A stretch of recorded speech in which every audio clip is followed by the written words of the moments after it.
Video शुरू करने से पहले अगर तुम्हें हॉरर फैंटेसी और एपिक मूवीज पसंद हैं तो चैनल को अभी सब्सक्राइब करो, क्योंकि आज की कहानी ऐसी है जो एंड तक देखे बिना छोड़ना मुश्किल हो जाएगा। आदमी को अचानक एहसास होता है कि अब उसका बचना नामुमकिन है। ये कोई आम कहानी नहीं बल्कि 2024 की सबसे भयानक और एपिक फैंटेसी मूवी की कहानी है। इस मूवी में सिर्फ डरवाने क्रीचर्स हाई नहीं बल्कि पूरी दुनिया के जम जाने का खौफ दिखाया गया है। इस कहानी के में रोल में है मार्वल के एंटमैन पॉल रड। कहानी शुरू होती है 1000 साल पहले एशिया यूरोप कॉन्टिनेंट में। कुछ सैनिक घबराहट में एक रहस्यमय महल के कमरे तक पैच है। कमरे के बाहर हाई हवा में अजीब सी ठंडक फैल चुकी होती है। एक सैनिक जैसे हाई दरवाजा खोलने के लिए हाथ आगे बढ़ाता है, उसका हाथ पैर भर में पूरी तरह से जम जाता है। अंगुलियां पत्थर जैसी हो जाती हैं। दर्द से वो चीखता है और तुरंत पीछे हट जाता है। ये फ्लैट सब समझ जाते हैं कि दरवाजे के आस पार कोई मामूली चीज नहीं बल्कि मौत खड़ी है। इसी डर के बीच सैनिक पूरी ताकत लगाकर दरवाजा तोड़ देते हैं। दरवाजा गर्ट हाई बाफिली हवा का एक भयानक झोंका बाहर निकालता है। पूरा कमरा बर्फ में जम चुका होता है। इंसान और चीजें ऐसे फ्रोजन होती हैं जैसे वक्त वही थम गया हो। हर चेहरे पर डर और दर्द हमेशा के लिए कैद होता है। लेकिन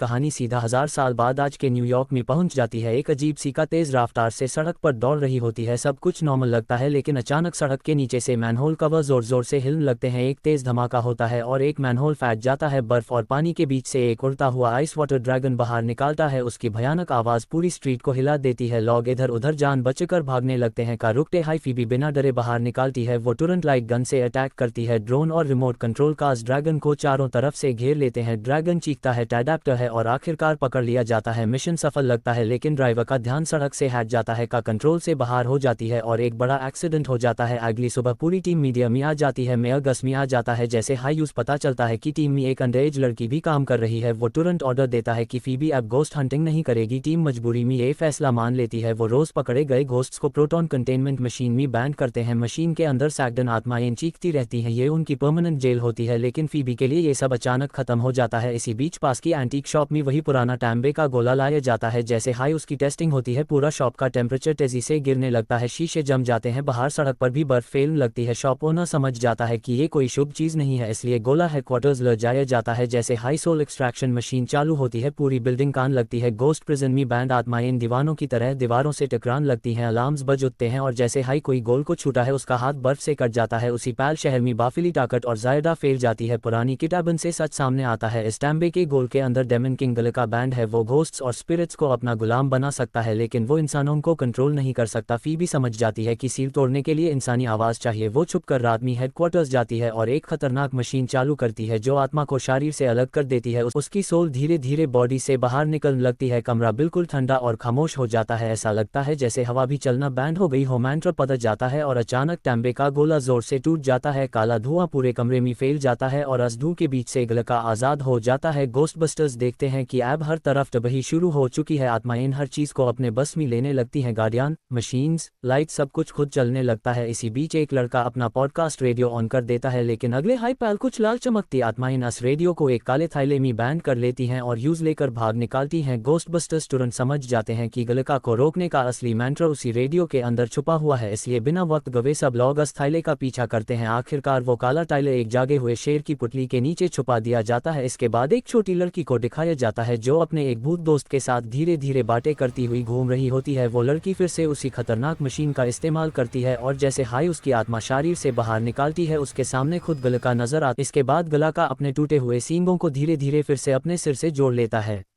जैसे ही सींग पूरी तरह जुड़ते हैं, उसकी शक्ति पहले से कई गुना अधिक बढ़ जाती है। अगले ही क्षण धरती के भीतर से नुकीली बर्फ की धारियां बाहर निकलने लगती हैं। दूसरी ओर सभी घोस्टबस्टर एकत्र होते हैं और गलका को रोकने की अंतिम योजना बनाते हैं। तभी उनमें से एक घोस्टबस्टर अपनी छुपी हुई शक्ति का प्रदर्शन करता है। वह आग को नियंत्रित करने की अद्भुत क्षमता रखता है। उसके हाथों में जलती हुई आग बिना किसी ईंधन के जीवित रहती है। लेकिन जैसे ही सभी युद्ध के लिए तैयार होते हैं, तभी बाहर एक साइकिल अपने आप चलती हुई आती है और जोर से दीवार से टकरा जाती है। साइकिल से एक भयानक आत्मा बाहर निकलती है।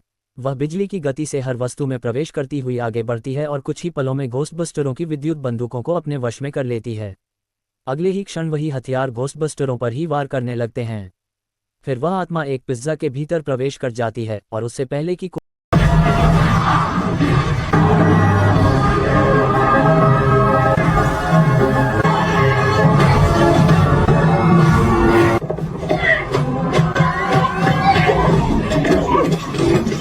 कुछ समझ पाए, एक और लालची आत्मा पूरे पिज्जा को ही निगल जाती है।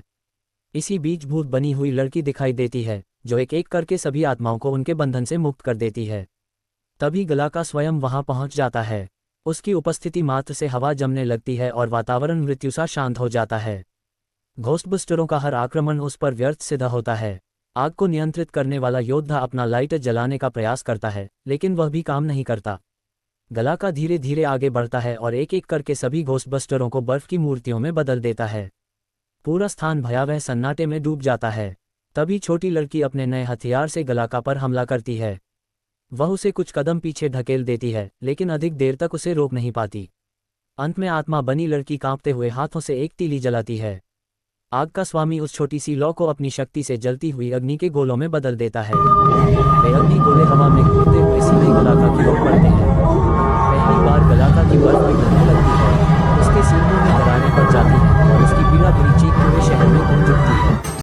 जहाँ जहाँ आग पहुँचती है, वहाँ वहाँ जमी हुई बर्फ टूटने लगती है। जो घोस्टबस्टर बर्फ में जकड़े हुए थे, उन पर जमी बर्फ में दरारें पड़ती हैं और वे धीरे धीरे मुक्त हो जाते हैं। गलाका अंतिम बार अपनी पूरी शक्ति एकत्र करता है। वह पूरे शहर को सदा के लिए बर्फ में कैद करना चाहता है। तभी छोटी लड़की निर्भीक होकर आगे बढ़ती है और अपने हथियार को पूरी शक्ति के साथ